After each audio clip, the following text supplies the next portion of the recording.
So I made the decision to move my kids abroad outside of the United States to another country, whole another country. And although I'm excited about it, I'm also really, really scared. This is scary. I mean, this is a big thing. But to be completely honest, I have allowed fear to paralyze me for far too long. So whether I'm afraid or not, I'm going to proceed in fear. While I recognize that fear still exists, it's there, it's valid, but it's always going to be there. It's always going to be there. And it can't actually stop you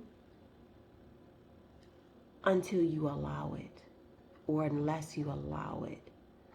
So I'm just going to proceed. I'm going to proceed even though I'm afraid. And so I started to think about like what I want my life to look like. What do I want my children's lives to look like? What does that entail? So I wrote a list.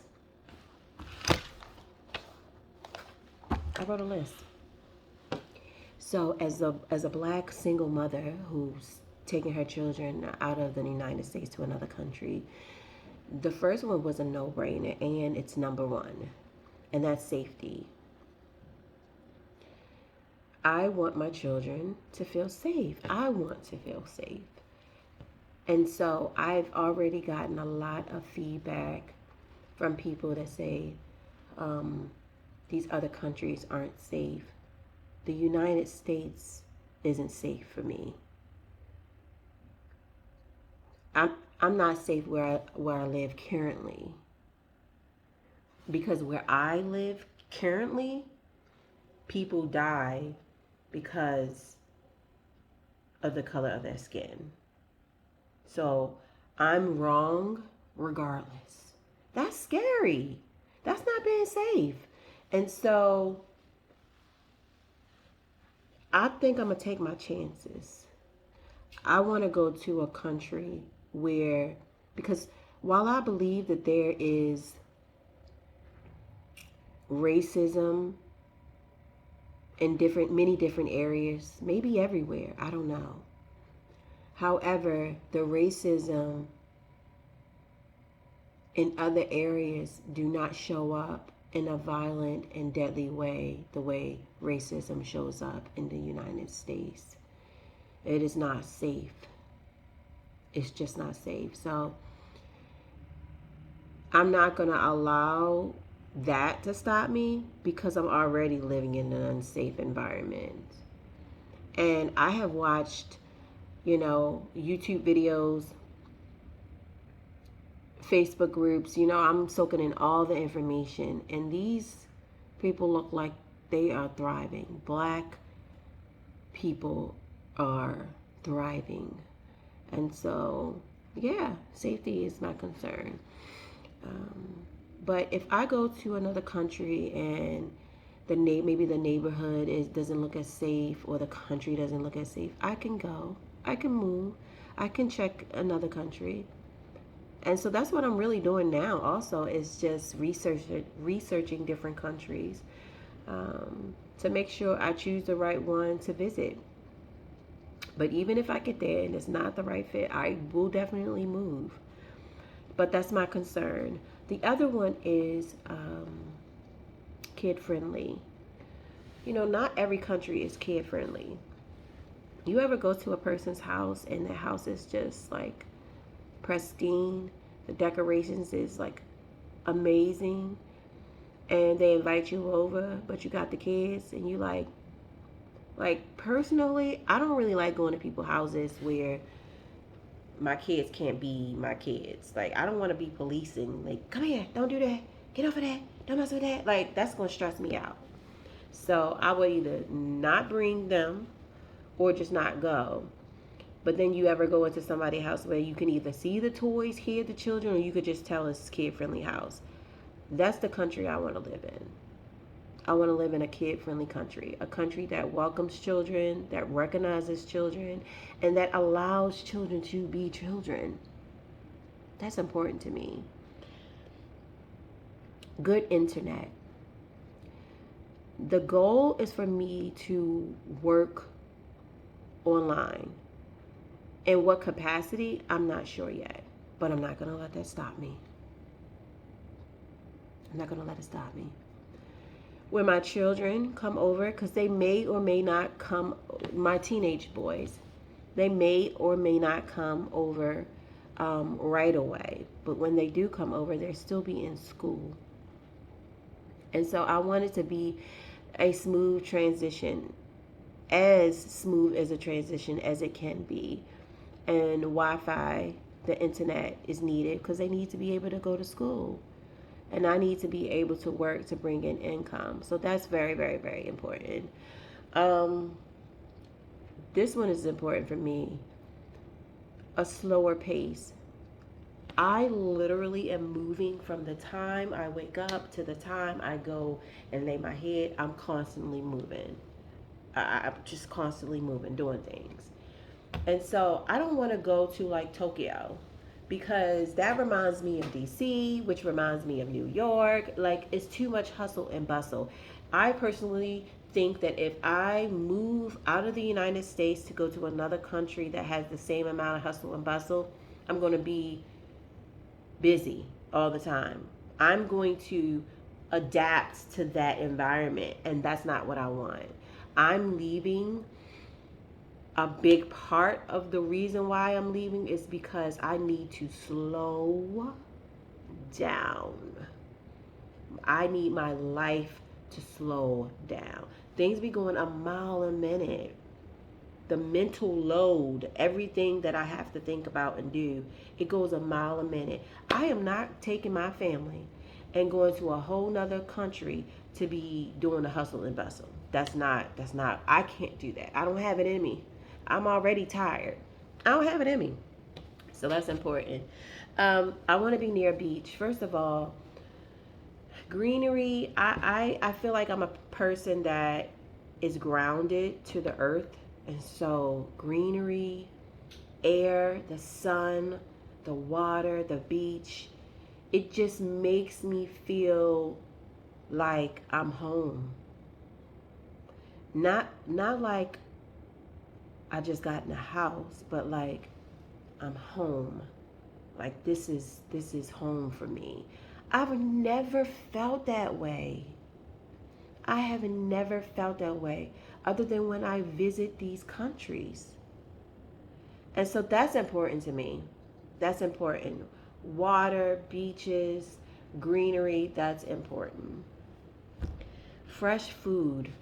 I can't tell you. Now I'm almost ashamed to admit this, but I'm going to admit it anyway because I told myself that if I wasn't going to be 100% vulnerable, I wasn't going to share my journey.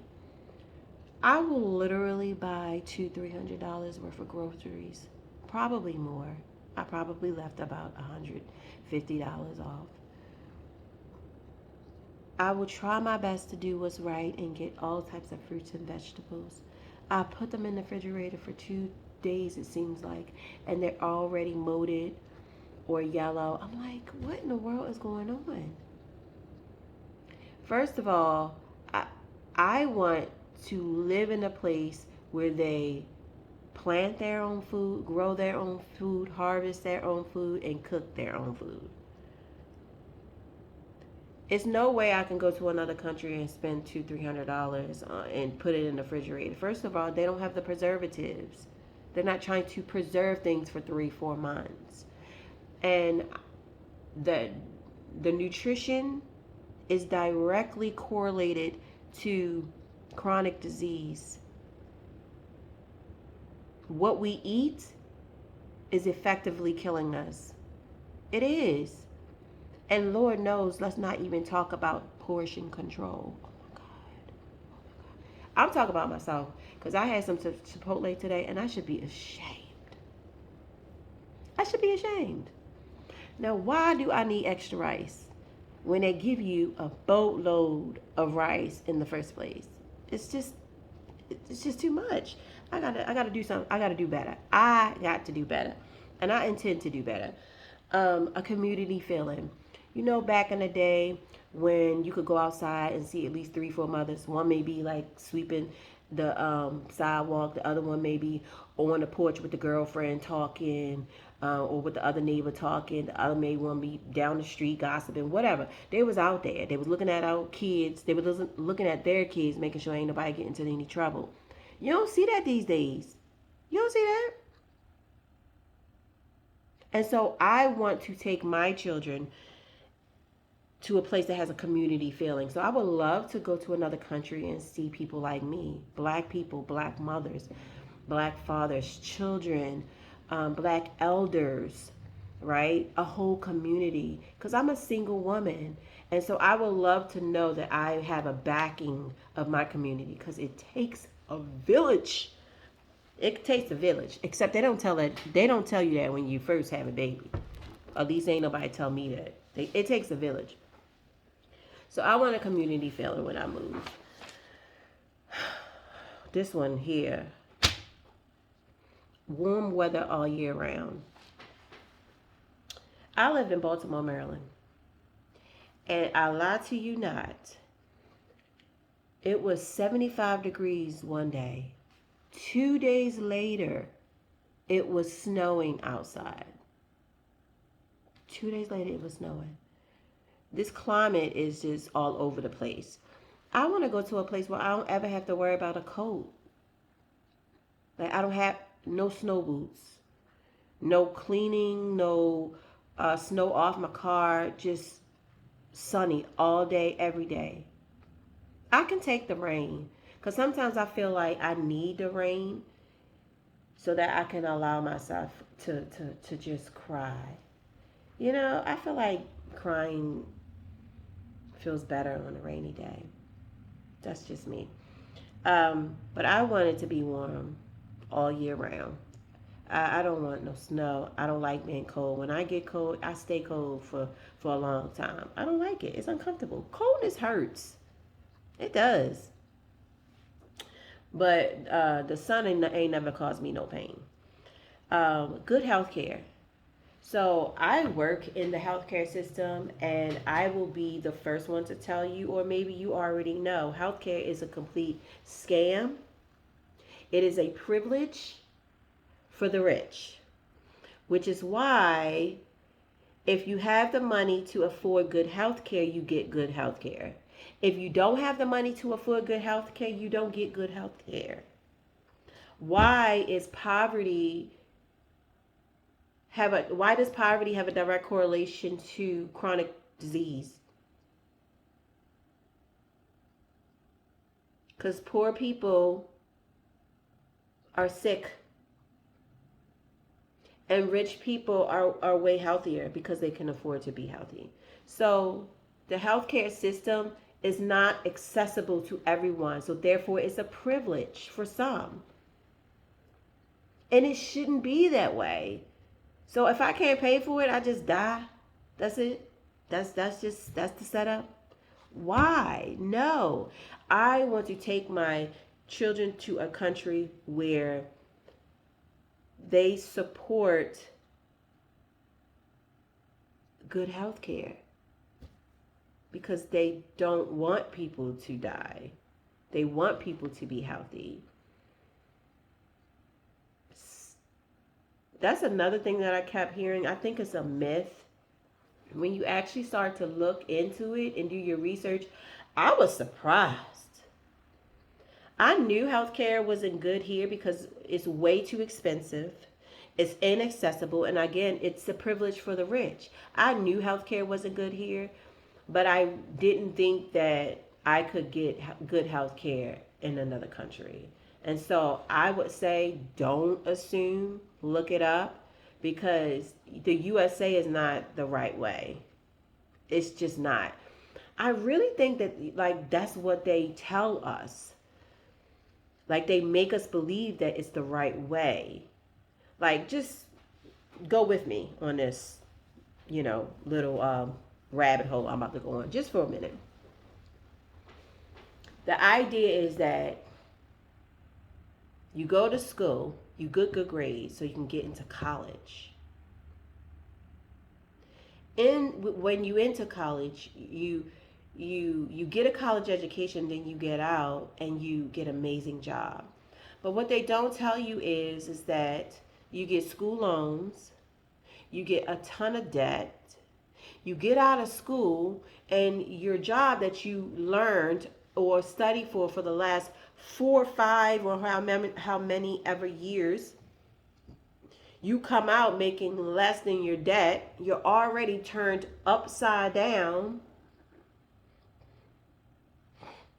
And then you're supposed to work a 9 to 5, a 10 to 6, a 8 to 4, whatever. You're supposed to work all these hours out your week for all of these years because they keep increasing the age to retire. They really don't want us to have the money, guys. They just want you to die. They just want you to die. Like, I'm not going to get no retirement because by the time it's time for me to retire, the retirement age is going to be 80. So the USA really doesn't want you to succeed. It's not set up for you to succeed. It's set up for you to continue to be a worker bee. It's set up for you to continue to be a worker bee. So healthcare is only for the rich and famous. Good progressive school system. Now, our educational system has failed us. And I'm not going to go down that rabbit hole because I'll be talking for days. Our educational system has completely failed us. First of all, why are we still doing standardized tests? Why are we still doing the traditional way of schooling, sitting in front of a desk for 8 hours? If that doesn't work for someone, why can't they just do their own individual? I just think that they need better options, and the options shouldn't cost you an arm and a leg. It shouldn't cost you an arm and a leg. But education is also, in the United States, a privilege for the rich, which is why there are private schools out here that are $60,000, $70,000, $80,000 a year, when the median income in Baltimore is probably like combined 60 or something like that. Don't quote me. My point is, we can't afford that. We can't afford it. I can't afford that. But I shouldn't have to. My child should be able to get a good education without me having some astronomical amount of money. So that's important to me. That's important to me.